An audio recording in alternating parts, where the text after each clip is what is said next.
আমরা তো অনেক ধরনের পরোটাই কিন্তু বানিয়ে ঘরে খেয়ে থাকি। কখনো কি এরকম টমেটো দিয়ে পরোটা বানিয়ে খেয়েছো? যদি না খেয়ে থাকো তাহলে কিন্তু টমেটো দিয়ে এরকম একবার একটা পরোটা বানিয়ে খেয়ে দেখতে পারো। খেতে তো দুর্দান্ত হয় এই টমেটোর পরোটাটা। আর দেখো যে কতটা সফট হয়েছিল, আর ভেতরের লেয়ারগুলি কিন্তু একদম খুব সহজভাবেই বোঝা যাচ্ছে। বানানো কিন্তু অনেকটাই সহজ। আর এখন তো টমেটোর সিজন, এই সিজনে তো সবার ঘরেই কিন্তু কম বেশি 1-2 দিন টমেটো থাকে। তো এই টমেটো দিয়ে কিন্তু এই পরোটাটা একবার ট্রাই করতে পারো, দুর্দান্ত হয়। সন্ধ্যের টিফিনে যদি একদিন বানাও, আশা করি প্রায় দিনও কিন্তু বানিয়ে খাবে।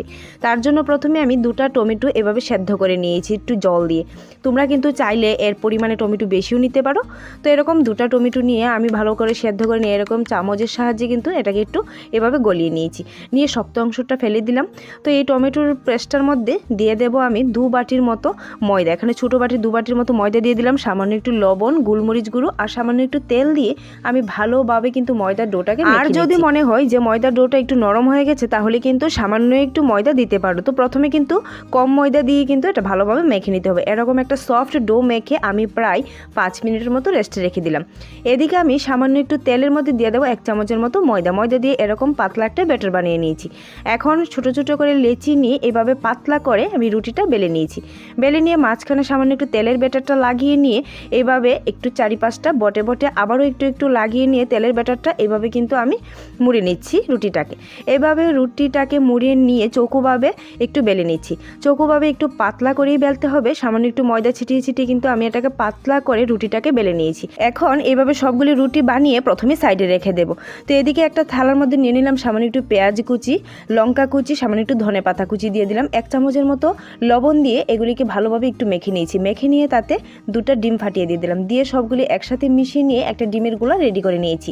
এখন একটা করে রুটি এভাবে ডিমের গুঁড়ার মধ্যে ভালোভাবে কিন্তু চুবিয়ে নেব।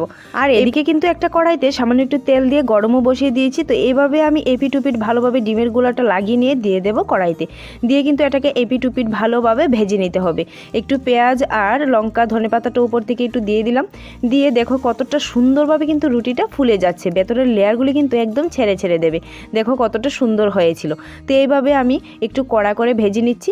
তো কড়া করে ভেজে কিন্তু আমি রুটিটাকে নামিয়ে নেব। এইভাবেই সবগুলি রুটি ভেজে একে একে নামিয়ে নিয়েছি। আর এর ফ্লেভারটা কিন্তু দারুণ আসে।